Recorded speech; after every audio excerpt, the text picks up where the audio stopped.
Hi, this is Andy from Going Nomad, aka Pigs on Bikes. Today I'll do a quick video on what to pack for your holiday, vacation, backpacking, travelling, etc. You know, all of it. Now, I started thinking about this, and I know what I'm like when I'm packing this, so it's been blooming ages. And I thought what we really need is maybe some guidance or some help. And so this is what that video is hopefully going to provide. Now, it's going to be split into two videos. I started thinking about it. It's a massive subject, loads of things to consider. So part one is what to consider, and part two, which will be the next video that I do, will be what and how I've packed for this particular trip that I'm on. Okay, so the thing that I realised that I can't tell you what to pack. You can tell you what to pack, and only you can decide what you need to take. And the reason for that is because nobody else is you. Nobody else knows who you are, where you're going, what you're going to do, how you're going to get there, why you're going there, and what you're going to do when you're there. So, things that you need to consider. Now, at this stage, what I would say is start putting together a packing list. It doesn't matter whether you like lists or not, but I think a packing list is pretty essential for things. Now, the things that you need to consider when putting your packing list together are who you are, what you're going to do, where you're going, when you're going, how you're getting there, and why you're going. So start looking at who. Now, the first thing I think to do is recognise yourself. Is like, are you super fit, carrying 30 kilos every day, 10 miles, in which case a massive rucksack full of everything probably isn't going to be too much of a struggle for you. But if you're like me and you find like 15 kilos far too heavy to carry any distance at all, then, you know, maybe your 30 kilogram or 70 litre, 80 litre rucksack's probably too big for you. You might want to go for a smaller bag. So look at your physical fitness and think about, you know, how much you can comfortably carry. A quick way to ruin any holiday is struggling with a massive bag, whether it's a rucksack or a suitcase or, you know, carry-on luggage or anything like that. So once you consider that, then look at any baggage limits that there are. And, you know, most flights, budget flights these days, have got a weight restriction of 20 kilograms or in some cases less. You know, I have seen flights with 10 kilograms, and you know, if you're going to do a trip with multi flights in it, you know, look across all of your tickets and see which is the lowest one, because there's no point in taking 20 kilos on one flight if you get off that and get on your connection and the weight limit's 15, because you'll have to pay the extra. Now, I know on Ryanair, for example, recently 1 kilo overweight costs you £10, 10 sterling. So, you know, that can make an expensive bottle of wine if you happen to carry a bottle of wine in your bag and be a kilo over. You know, when you get to where you're going, such as Spain, and the wine's £3, then, you know, that's a pretty expensive bottle of wine to take with you. So the other thing is with the who thing is who you're going with. You're going with people, and can you share some of this kind of load? You know, I mean, a good example, that's a first aid kit. Do you need to take everybody in the group? Do you all need to take a first aid kit? You know, maybe a small personal one, but do you need to take a group one? It depends on what your activities are. But, you know, it's certainly anything to do like mountaineering or anything like that. It's good practice for your team leader or your appointed first aid person to carry the group kit. You know, you can take turns in getting it to your destination, you know, so think about that. You know, can you share items? If you're going as a family, you know, do you all need a hairdryer? I know, you know, certain people think they do. And then also look at things that you consider an essential and things that you consider a luxury. And what I would say is, in your list, start off making a list of essentials. Forget about luxuries for a minute. You know, if you've got any room, you can pack a few luxuries, but think of the essentials. So, you know, that's who. So what are your activities? You know, if you're going to go skiing and you need to take your skis, then obviously you need to take your skis, don't you? If you're going fishing and you know, you're going remote and you need to take all of your fishing gear, you need to take all of your fishing gear. That's an essential, that is. But you know, your basic essentials, start thinking of what are your essentials and what are your luxuries, you know, and what you're going to be doing when you're on holiday or wherever you're going will dictate a certain amount of that. There are several packing lists online. Use other people's packing lists and go through them and figure out, use those as a checklist for your own packing list. You find them online in guidebooks, ask other people, you know. Don't forget you've got a limit. and your limit is the size of the bag, how much you can carry, and any baggage restrictions. The other thing is to be realistic about it. Is it really essential to take a suit? You know, are you really going to be climbing Everest on Monday and having tea with the King or Queen on the Tuesday? Are you really going to be going out to high-class restaurants where you need to wear a tie every night of the week?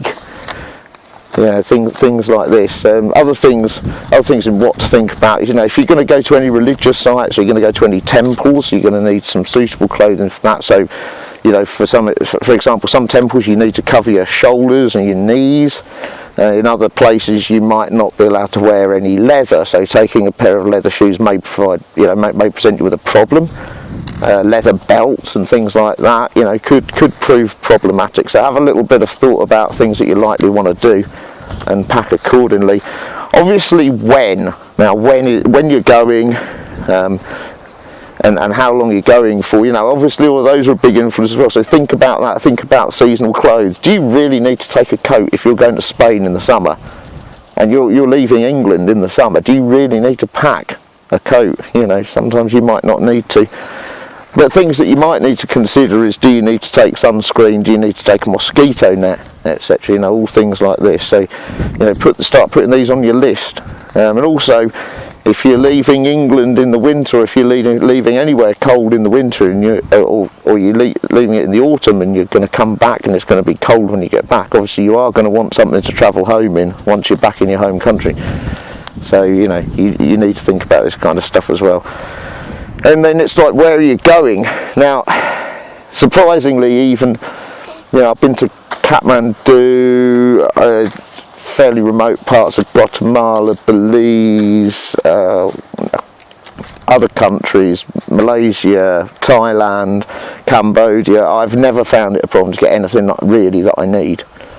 So even if you're going really off the beaten track, usually if you can't take it with you, you can find it when you're there. And it may be that you get off your plane and you find it in the airport at the other end. It might cost you something. So, you know, don't be thinking that things are hard to get so much now. We live in a global economy, a big global village, and even the less developed countries have a certain level of resource in them. So, you know, and then how are you going to get there? How are you going to get there? Think of all of the forms of transport and think of your route to and from where you're going. Are you going to be walking any considerable distance? Now that's the thing, you get out of the airport, or you get off the train, or you get off the bus at the other end, and your hotel is the other side of the city. From, you know, your first hotel is the other side of the city. Or if you're in remote regions, are you going to be walking 10k or something? In which case, you know, you need to pack for the journey, or the part of the journey where you're going to be walking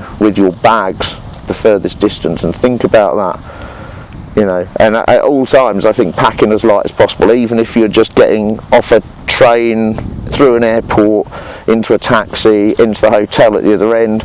Even if you're doing that, you know, it's more pleasurable to take a lighter bag. Struggling with a heavy bag in hot weather, cold weather, any kind of weather, it's just not very nice, you know. And then again, think about why you're going. Now, if you're going on business purposes, then obviously you might have things like a set of samples that you want to show a customer. If you're going, like I said earlier, for trekking, you're going to need to take items that are suitable for your intended activities when you get there. So think about why. So it's who, what, when, where, how, why. Make your list, make your packing list based around that.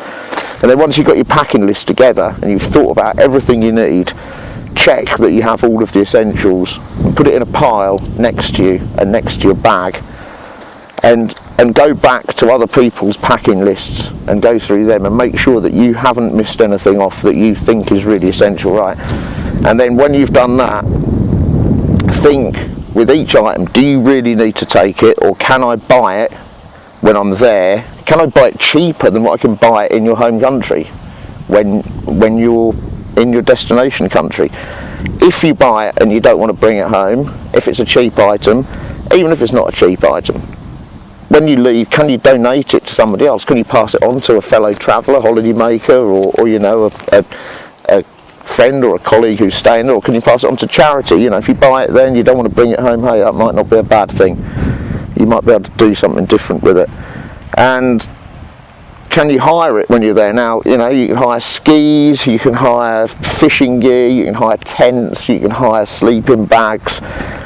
There's all sorts of things you can hire that are big and bulky, and they'll fill your luggage up, volume wise and weight wise, that actually if you're only going to go trekking for one night or 2 nights, maybe you're better off just hiring this stuff. Now, most places that are destination places for such activities, if they're famous for it, there'll be shops and places around you can hire this stuff or buy it cheap. And other things to consider is if you're staying somewhere, you know, towels is always a good one, isn't it? And you see people packing massive beach towels and then going and staying in a resort that provide massive beach towels. Do you really need to, can you upgrade your accommodation to somewhere that will provide all of the things that you can't fit in your bag? So, you know, again, going back to the packing list, there are really good sites out there, guidebooks out there, other people's blogs out there. There's loads of stuff on YouTube about it. One site that I really like is called travelindependent.info. Travelindependent, all one word, .info. www.travelindependent.info. I think it's /packing or something like that. But that person's site is a real good read. It's extensive, it's comprehensive. It might change your ideology on what you're going to pack. Okay. Now, obviously, there are things that you don't want to take. You know, there are things that you really want to avoid if you can take in, and these things are things like big shoes. You know, B2 mountain boots. Do you really need to take them? Large volumes of liquids. I mean, liquids are heavy. You know, one litre of water is 1 kilogram.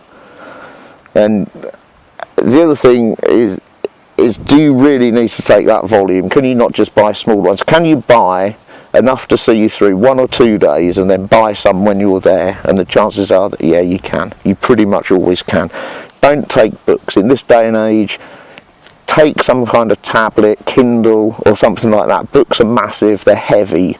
Even a relatively small book adds volume-wise, weight volume adds quite a lot of weight. So you think, don't buy books, take a tablet, even your phone, even your smartphone, download books onto it.